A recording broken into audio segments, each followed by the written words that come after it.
The Truther Girls. Hi everyone, it's Truther Girl Sonia here. Ooh, what's this? Google Maps removed their calorie counter because fat people got offended.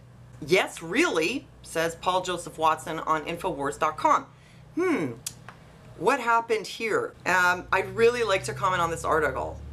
I find it's very important. You know, we need to understand how media works, and we need to understand how to deconstruct it. Not only the mainstream, but also the alternative. And this is a really good example of an article of Paul Joseph Watson's to deconstruct. Google Maps has removed its calorie counter because a bunch of fat people got triggered. Woo! The feature which shows a user how many calories they would burn if they walked rather than use a vehicle or public transport will be removed tonight. Google used images of mini cupcakes to denote how many calories are burned. This offended a deluge of fat people. Oh, did it? Whose complaints forced the company to ditch the feature. Oh, so that's what happened. It was the fat people. Okay, let's get into the meat of this, so to speak. According to BuzzFeed, while Google might think this feature encourages healthy habits, for some it feels well judgy and could be a very negative or even triggering experience for people who have an eating disorder. As many as 30 million people in the US are estimated to have an eating disorder. So Paul Joseph Watson says, if by eating disorder BuzzFeed means eating too much and not doing any exercise, then yes, let's call it an eating disorder. Oh wait, let's check though. Is that what BuzzFeed was referring to as an eating disorder, just basically not making enough effort? Well, here's the BuzzFeed article. And there's a link right here. Well, let's see how they define an eating disorder. No, they're not talking about people who just pick the wrong foods and don't go to the gym. They are talking about anorexia nervosa, which is basically like a kind of OCD with starving yourself. It's not exactly a lifestyle choice. It's like an obsessive compulsive disorder, which can be deadly. Bulimia nervosa, compulsive binging and purging, binge eating disorder. Diabulimia, which is probably the most deadly eating disorder, which is where girls don't want to take their insulin because they're afraid it's going to make them gain weight. So if by eating disorders BuzzFeed means eating too much and not doing any exercise, then yes, let's call it an eating disorder, except that that's not what they mean. Clearly, I mean, unless Paul Joseph Watson thinks that people who have actual eating disorders are just eating too much and not doing any exercise. No, I don't think that's it. Anorexics really eat too little, and sometimes they do way too much exercise. So, see, here we have a premise that is false. Let's call that premise A. And this is what you call a non-sequitur, what's happening here. We have a false premise, then followed by premises that people may deem to be true. Hold on a second. See, the non-sequitur works that if A is true, then B is true. And since B is true, then A must be true. Except that it doesn't actually, logically, there's a fallacy. Being fat is not a social justice movement. Well, who can disagree with that? Fat people are not a protected minority class. Yeah, okay. Being fat is like smoking. It's a terrible lifestyle choice and should be discouraged at every possible opportunity. Well, it is like smoking in the sense that it's really bad for your health. I don't know about a lifestyle choice. I suppose there are some people out there who intentionally eat too much and get overweight. For a lot of people, though, it's more of a struggle. Obesity is linked with all kinds of horrible diseases, including heart disease, stroke, diabetes, cancer, and osteoarthritis. That's absolutely true. So here we have the true premise, preceded by a premise, though, that wasn't true. Telling overweight people they should be comfortable at any size is incredibly harmful and is literally killing them. Well, I would agree that it's not good to tell people that it's okay to be morbidly obese. I mean, they call it morbidly obese because obviously it's not good for your health. I think maybe they should mean that they should be emotionally and psychologically comfortable with themselves and not hate themselves because they're overweight, but those are two sort of separate things. The fact that the left is still attempting to turn obesity into some kind of twisted cause celeb only underscores how fundamentally messed up and self-loathing such people really are.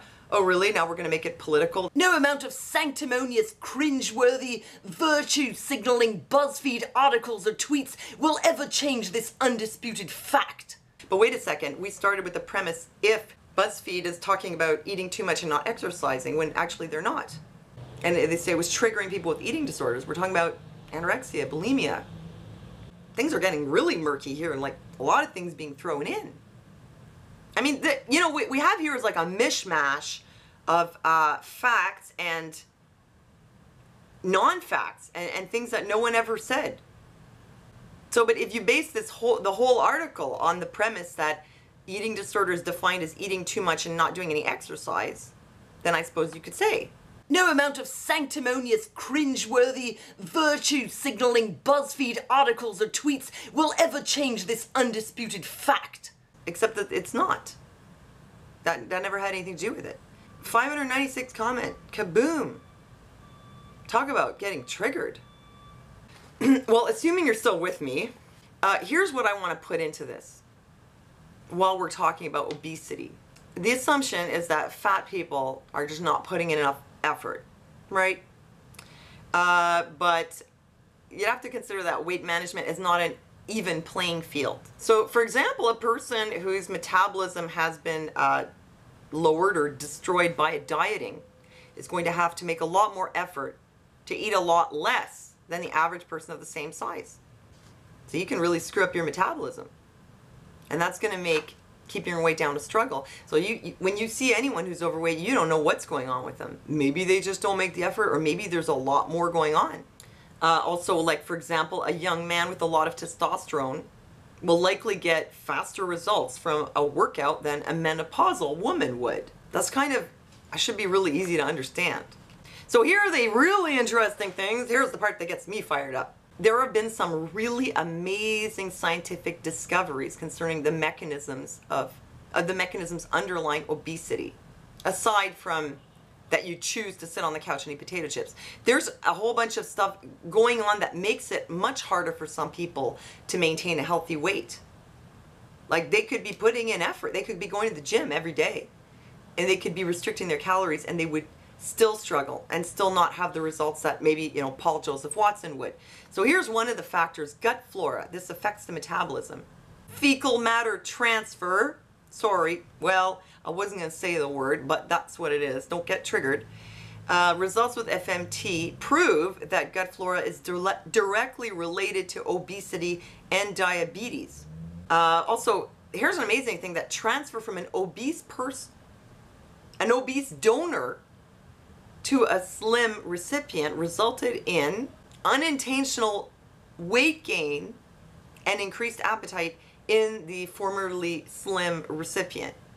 So just by having an FMT from an obese person, just by altering your gut flora with the flora from an obese person, in this case, it led to the recipient developing a weight problem. That's amazing. Also, FMT works in mice. So you transfer gut flora from a fat mouse to a thin mouse, and this makes the recipient mouse become a fat mouse. And I don't suppose you can accuse the mice of making poor lifestyle choices. Why is the gut flora so screwed up that it's favoring obesity? Well, one of the factors could be antibiotics, which, as you all know, alters the gut flora. So it's known that antibiotics in pregnancy and in early infancy is linked to childhood obesity. So if children develop weight problems after being exposed too early or too much to antibiotics. And apparently macrolide antibiotics are particularly implicated in this process. Here's another thing that I find really interesting: stress. Cortisol makes the body generate new fat cells, new abdominal fat cells, which have 4 times the cortisol receptors of other fat cells in the body. So your stress hormone is going to make you produce new fat cells, and they are more receptive to the stress hormones, which means that you could get a snowball effect. Because once you have those cells and they're receptive, you become more susceptible to stress hormones, and to gaining more of these cells, because now all these little cells, they're more receptive.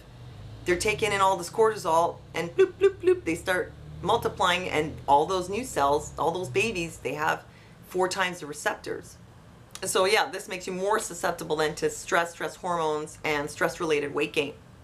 In particular, there's a one type of stress which can have this effect, and this has been studied in monkeys.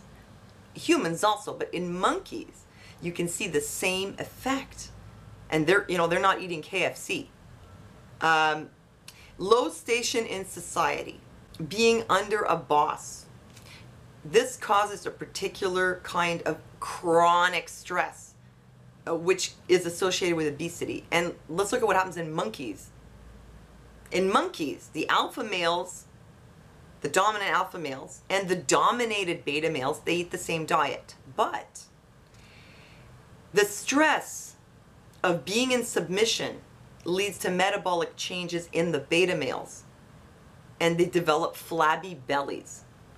So, I mean, the evidence is there that being overweight is not just a matter of like you're not trying hard enough. Maybe if you wanted to get your weight under control, you'd actually have to try a lot harder than some people who don't have any of these problems, don't have a gut flora problem, don't have the genes for it, and maybe you're not under chronic stress. So it's really unfair to judge people. I don't know where Paul Joseph Watson gets off doing this. I think he's virtue signaling, to tell you the truth. He goes on a lot about virtue signaling, but it sounds to me like he's like, I don't have this problem because I make more effort and I'm not a lazy slob. Actually, now he sounds like he's from Downton Abbey, but whatever. Virtue signaling, Paul Joseph Watson. I think you're doing it. So that's it. Couple things. Number one, I want to tell you all about these amazing facts about the mechanisms of why some people are more prone than others to obesity. And two, when you're reading, even in the alternative media, please deconstruct it a little bit and keep an eye out for non-sequitors. Just because it's alternative doesn't mean that it's going to be really great journalism. So that's it. I hope you're having a great day. Thank you for supporting me on Patreon. Thank you for giving me a thumbs up, and thanks for listening to me, and I'll see you next time.